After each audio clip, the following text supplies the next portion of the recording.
Good morning and welcome to P&B Sports Show. I'm your host, Aaron Cottom, and my God, it's such a chilly weather here in Abuja today. Today, we turn our attention to a story that has been making waves in the sports community here in Nigeria. Earlier this year, the Rivers State government announced mouth-watering incentives for athletes who represented the state at the 22nd National Sports Festival, the Gateway Games in Ogun State. The promises were bold. 2 million naira for every gold medal. I wish I participated and I had a gold medal. 1 million naira for silver and 500,000 for bronze.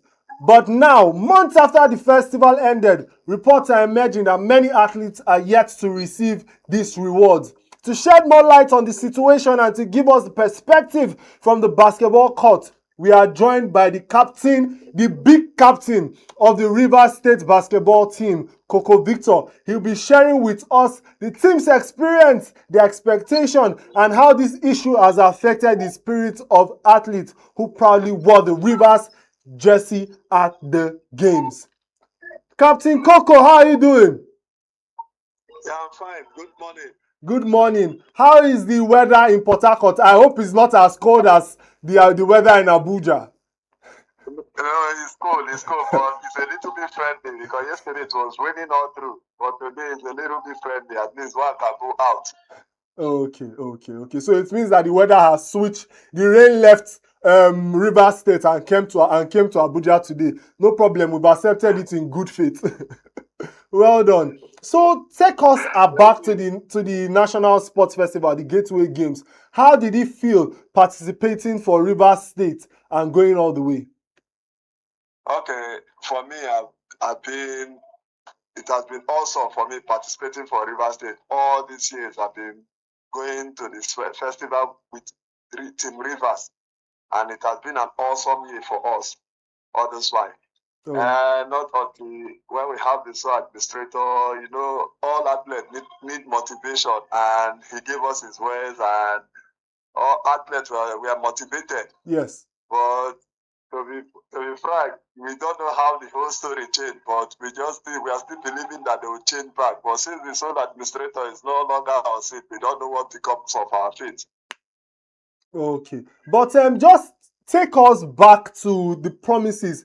Before the games, like you rightly said, there were promises made by the sole administrator. Just tell us, what were the promises, and have those promises been fulfilled at the moment? Okay, before we left Port Harcourt for Abeokuta, they summoned all the athletes and the coaches. So we went for that meeting, and promises were made. If you win gold as an athlete, you get 2 million. No matter the sports that you do, if you're doing individual sports, if you win 5 gold, that's like 10 million for you. Team sports, they count all the gold as one, so that's 2 million. Oh, that's all.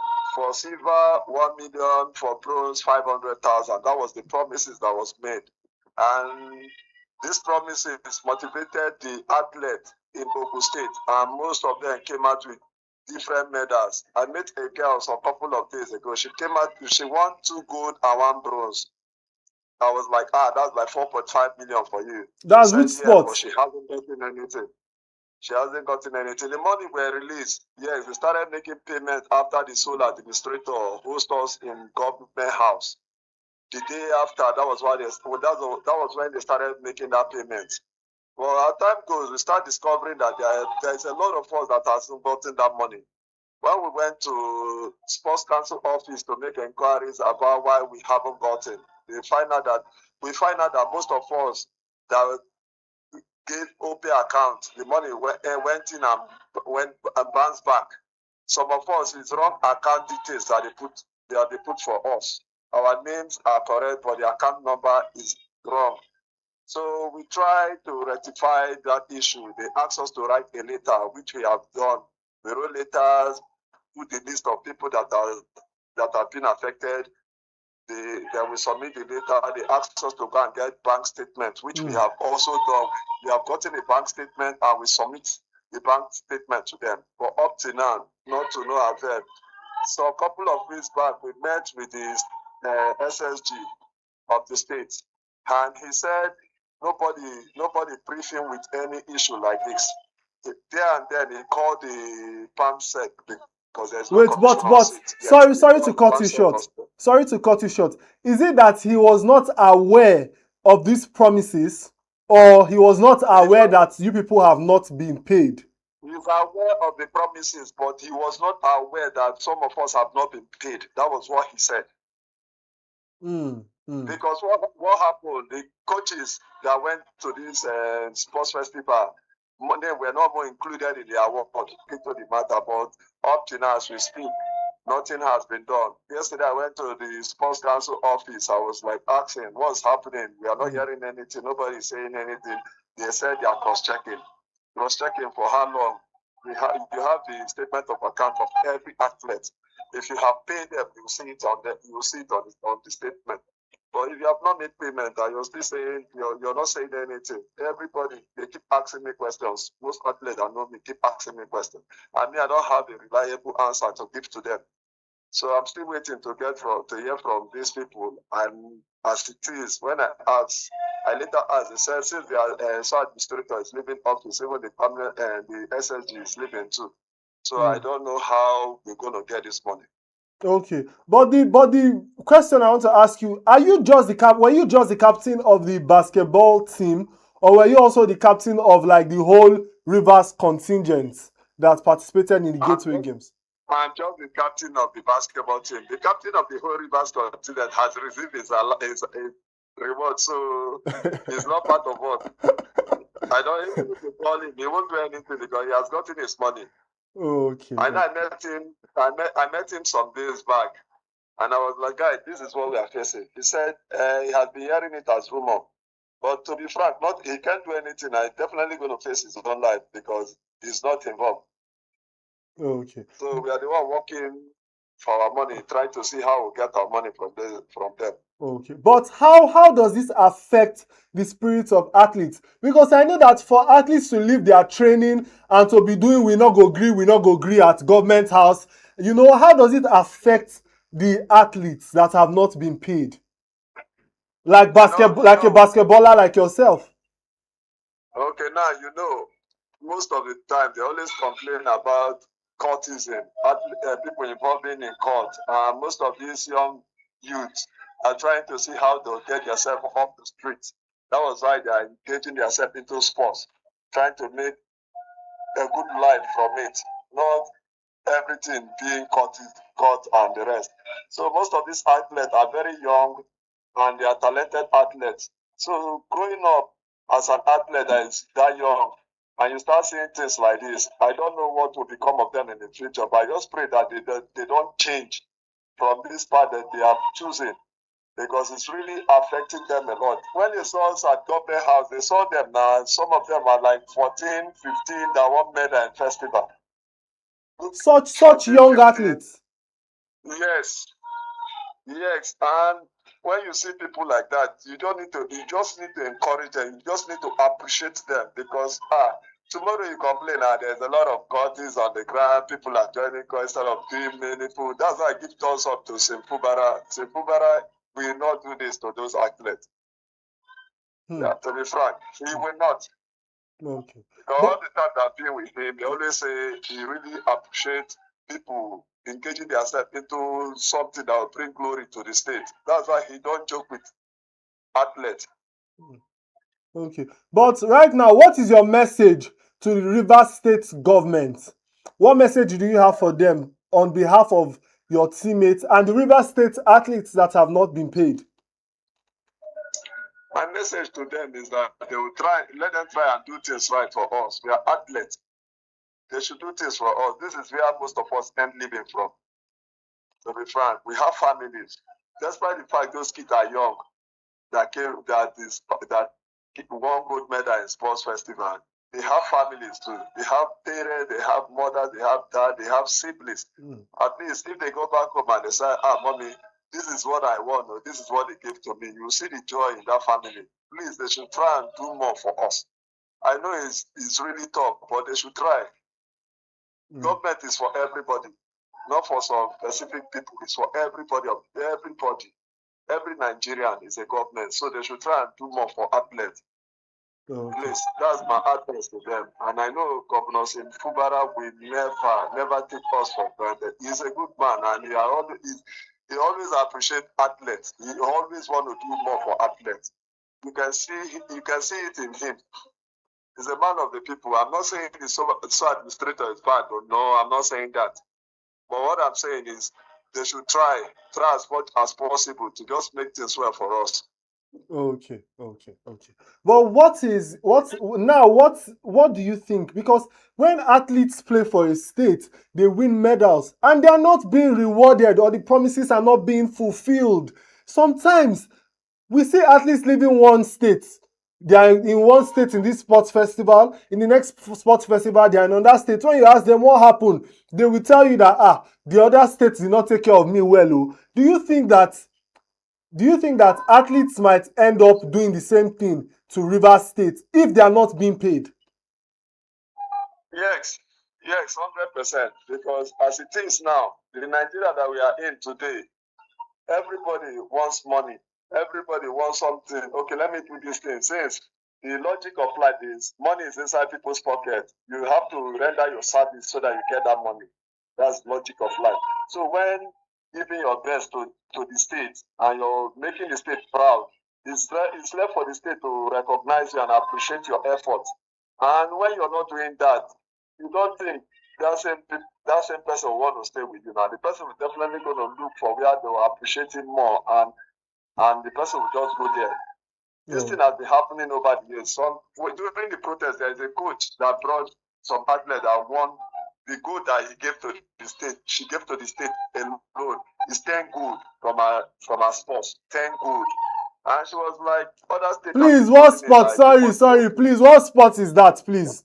I think it's karate or something. I know it's an individual sport. You mentioned another one previously. You said that the person won 2 gold and one Yes, that one is kung fu. That one she's fighting kung fu. Are you sure that you will not leave this basketball and go and fight kung fu?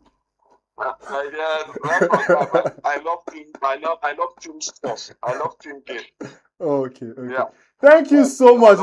Thank you so much, Captain Victor Coco, the captain of the Rivers State basketball team. It's always a pleasure having you on our show. And we hope that the way you told us that you people have not been paid, now when you people have been paid, that you also reach out to us to let us know that you people have been paid as well.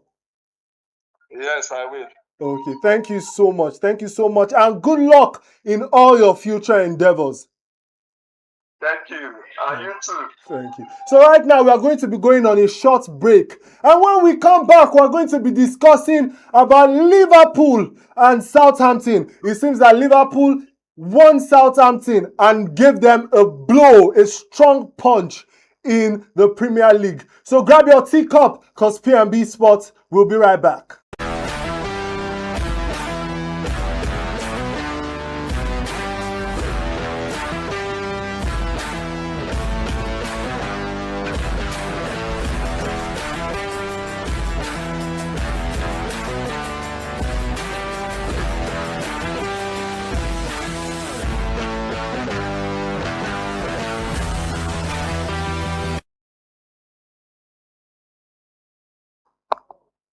Welcome back to P&B Sports Show. I remain your host, Aaron Cottom. Now let's switch gears to the English Football League Cup, where Liverpool secured a 2-1 victory over Southampton.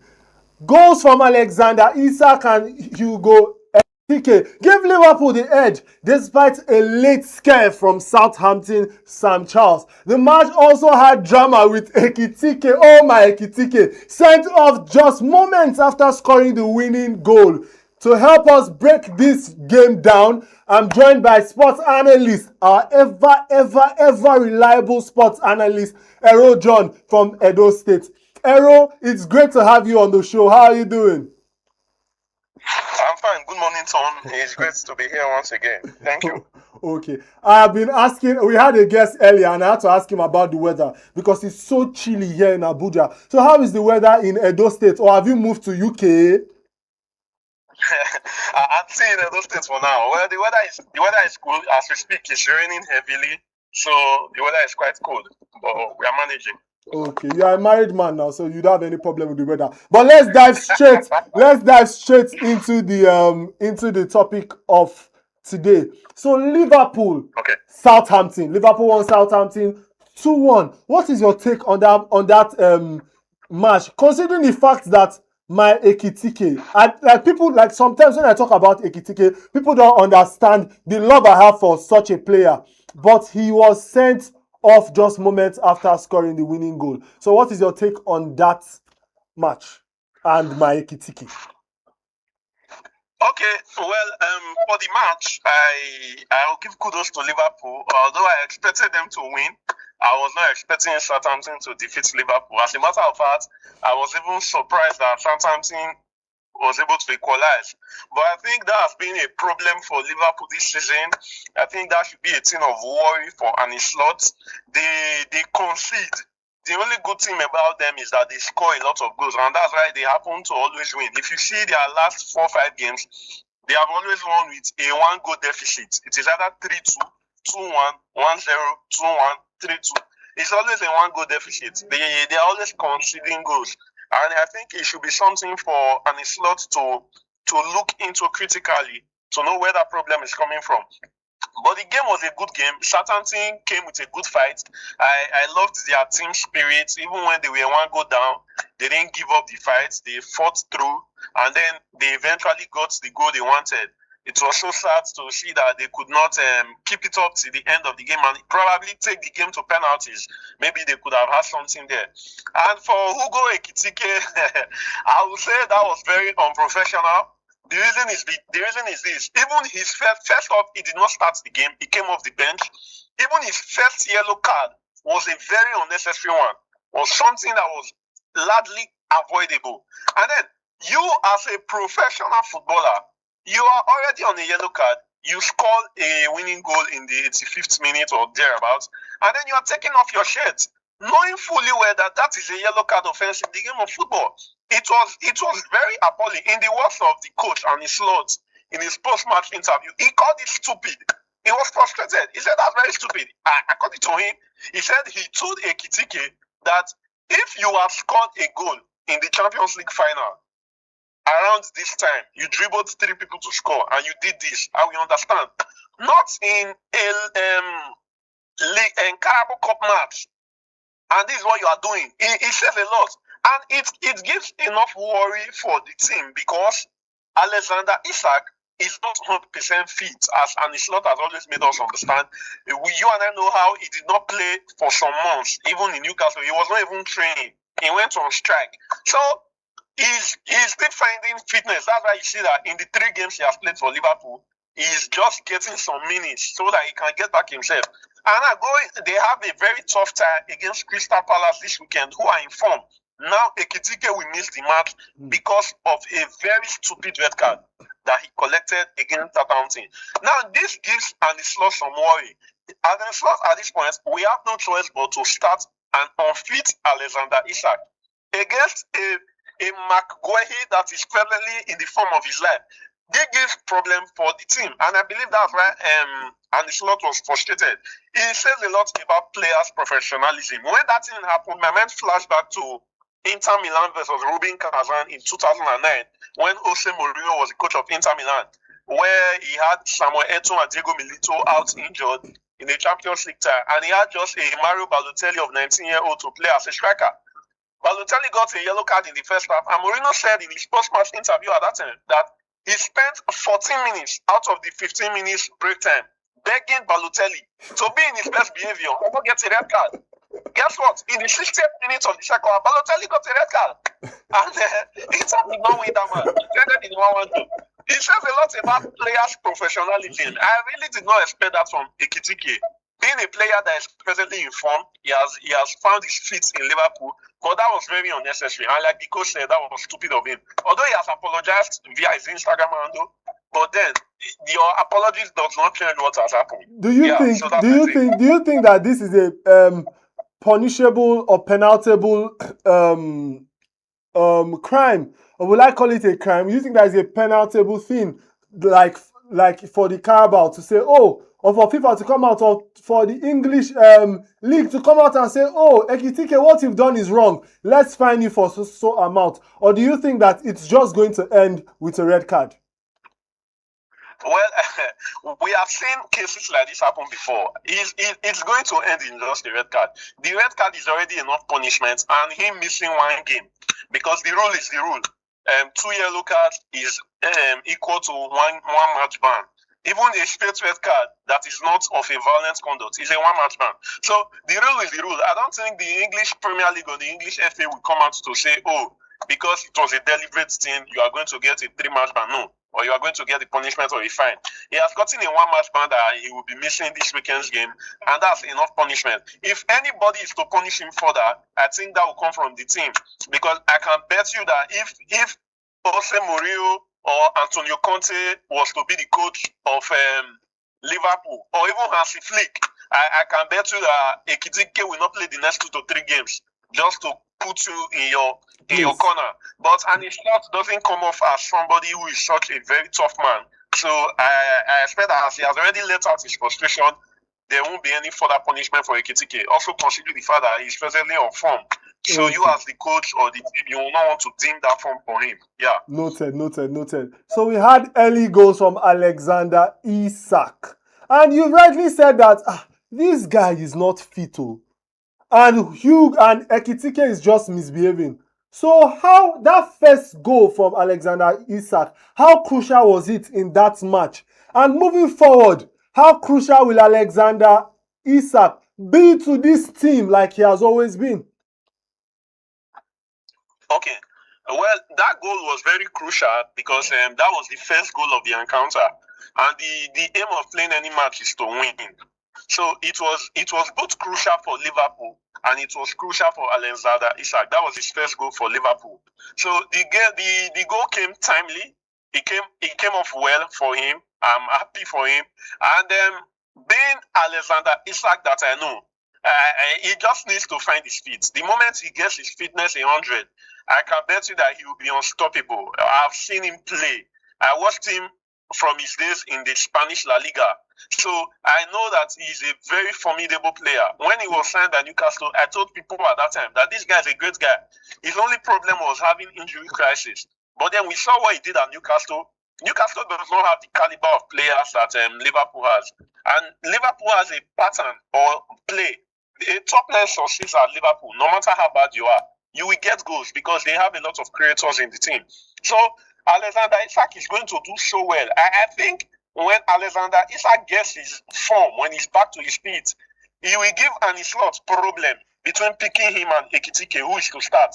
Because Ekitike right now is looking like a very promising striker, and Alexander Isak is already a proven striker. He just needs to get his fitness 100, and he will begin to bang in those goals because those opportunities will come. He's good with his feet. He's good on the air. He's good at dribbling.